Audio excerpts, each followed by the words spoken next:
Assalamualaikum warahmatullahi wabarakatuh. Perkenalkan, nama saya Widya Novitasari, NIM 2101020065. Di sini saya akan menjelaskan materi mengenai sistem keuangan Indonesia. Sistem moneter. Kebijakan moneter adalah kebijakan untuk mempengaruhi proses penciptaan uang beredar dan tingkat bunga dan mempunyai tujuan menciptakan stabilitas nilai mata uang. Fungsi utama sistem moneter antara lain, yang pertama, memajukan lalu lintas pembayaran yang efisien sehingga mekanisme tersebut dapat dilakukan secara cepat, akurat, dan dengan biaya yang relatif murah. Yang kedua, sebagai perantara dalam usaha mempercepat pertumbuhan ekonomi. Yang ketiga, mempertahankan tingkat bunga yang stabil dengan melaksanakan kebijakan moneter, dalam hal ini melaksanakan politik diskonto.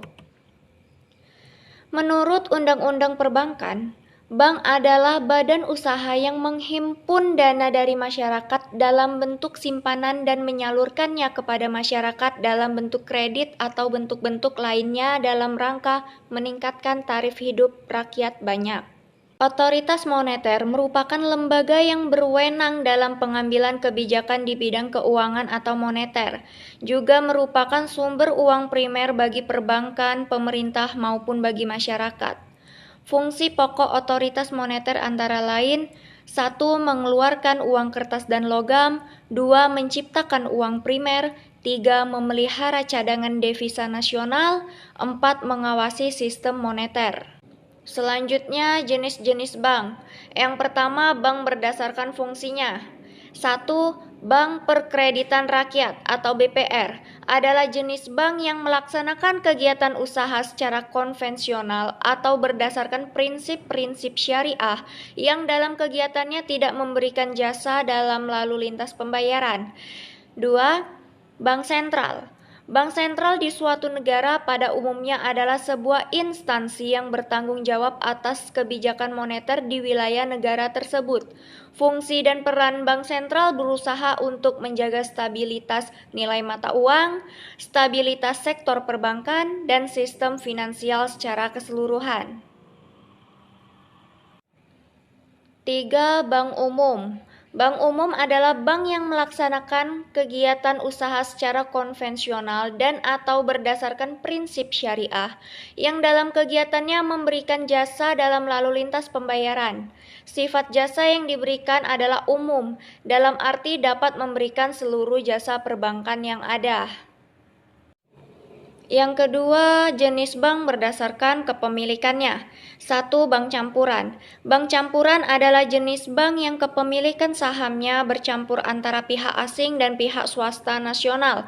Contohnya Bank ANZ Indonesia. 2. Bank asing. Bank asing merupakan cabang dari bank yang ada di luar negeri, baik milik swasta asing atau pemerintahan negara asing. Kepemilikannya dimiliki oleh pihak luar negeri secara utuh. Contohnya Bank of America. 3. Bank swasta nasional. Bank swasta adalah bank di mana sebagian besar sahamnya dimiliki oleh swasta nasional serta akta pendiriannya pun didirikan oleh swasta. Pembagian keuntungannya juga untuk swasta nasional. Contohnya BCA. 4. Bank pemerintah. Bank pemerintah adalah bank yang sebagian atau seluruh sahamnya dimiliki oleh pemerintah Indonesia. Contohnya Bank Mandiri, BNI, BRI, BTN. 5. Bank milik koperasi. Bank milik koperasi adalah jenis bank yang kepemilikan sahamnya dimiliki oleh perusahaan yang berbadan hukum koperasi. Bank ini menerapkan asas-asas dan prinsip koperasi pada umumnya. Contohnya adalah Bank Umum Koperasi Indonesia. Ketiga, jenis bank berdasarkan kegiatan operasionalnya. 1. Bank konvensional. Bank konvensional pada umumnya beroperasi dengan mengeluarkan produk-produk untuk menyerap dana masyarakat, menyalurkan dana yang telah dihimpun dengan cara mengeluarkan kredit, pelayanan jasa keuangan, dan jasa-jasa lainnya. 2. Bank syariah. Bank syariah merupakan jenis perbankan yang segala sesuatu yang menyangkut tentang bank syariah dan unit usaha syariah, mencakup kelembagaan, kegiatan usaha, serta cara dan proses dalam melaksanakan kegiatan usahanya. Berkaitan dengan bank syariah, ada dua konsep dalam hukum agama Islam, yaitu larangan penggunaan sistem bunga, karena bunga atau riba adalah haram hukumnya. Sebagai pengganti bunga digunakan sistem bagi hasil. Pengaturan dan pengawasan bank.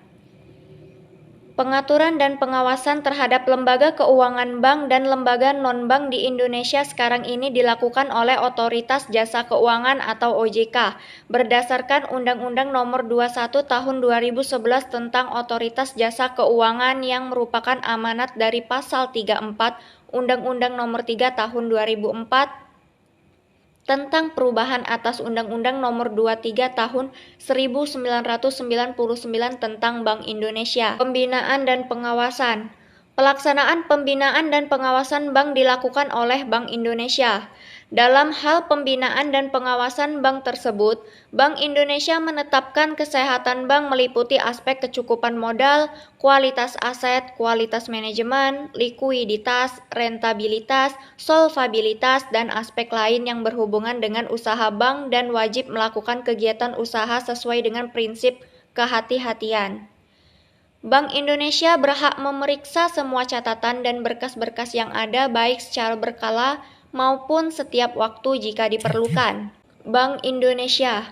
Bank Indonesia atau BI adalah Bank Sentral Republik Indonesia sesuai Pasal 23D Undang-Undang Dasar Negara Republik Indonesia dan Undang-Undang Nomor 23 Tahun 1999 tentang Bank Indonesia. Sebelum seluruh sahamnya dibeli oleh pemerintah Indonesia, bank ini awalnya bernama DJVech Bank atau DJB yang didirikan pada masa pemerintahan Hindia Belanda. Tujuan dan tugas Bank Indonesia.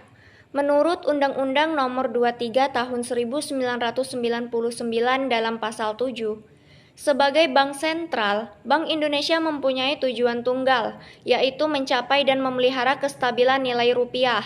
Kestabilan nilai rupiah ini mengandung dua dimensi, yaitu kestabilan nilai mata uang terhadap barang dan jasa domestik atau inflasi, serta kestabilan terhadap mata uang negara lain atau kurs. Untuk mencapai tujuan tersebut, Bank Indonesia didukung oleh 3 pilar yang merupakan 3 bidang tugasnya, yaitu 1. Menetapkan dan melaksanakan kebijakan moneter, 2. Mengatur dan menjaga kelancaran sistem pembayaran, 3. Mengatur dan mengawasi perbankan. Tugas ini masih berlaku pasca Undang-Undang OJK, namun difokuskan pada aspek makroprudensial dalam rangka menjaga stabilitas sistem keuangan di Indonesia. Untuk mencapai tujuan Bank Indonesia dalam rangka menjaga kestabilan nilai rupiah, Pasal 10 Undang-Undang Nomor 23 Tahun 1999, Bank Indonesia dalam menetapkan dan melaksanakan kebijakan moneter berwenang.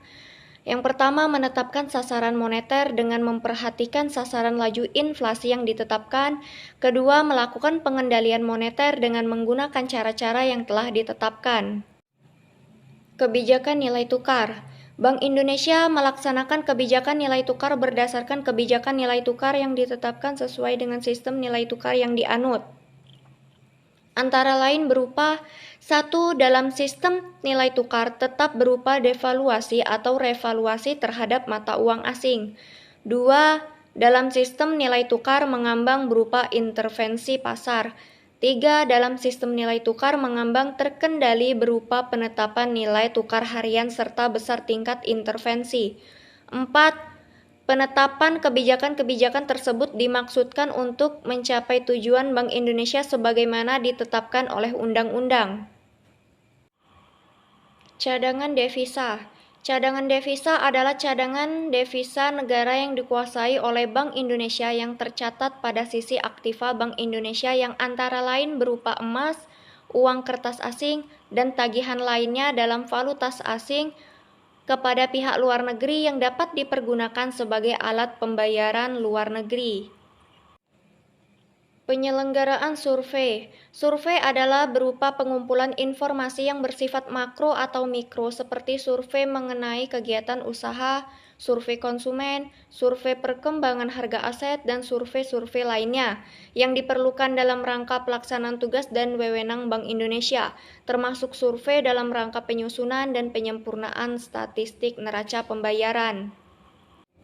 Dalam rangka mengatur dan menjaga kelancaran sistem pembayaran dalam pasal 8 huruf B, Bank Indonesia berwenang melaksanakan dan memberikan persetujuan dan izin atas penyelenggaraan jasa sistem pembayaran, mewajibkan penyelenggaraan jasa sistem pembayaran untuk menyampaikan laporan tentang kegiatannya, dan menetapkan penggunaan alat pembayaran.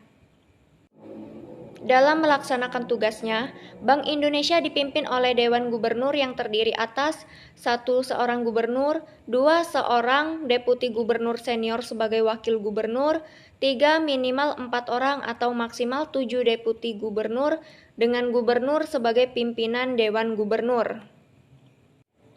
Untuk dapat diangkat sebagai Dewan Gubernur, calon yang bersangkutan harus memenuhi syarat antara lain 1. Warga negara Indonesia, 2. Memiliki akhlak dan moral tinggi, 3. Memiliki keahlian dan pengalaman di bidang ekonomi, keuangan, perbankan, atau hukum.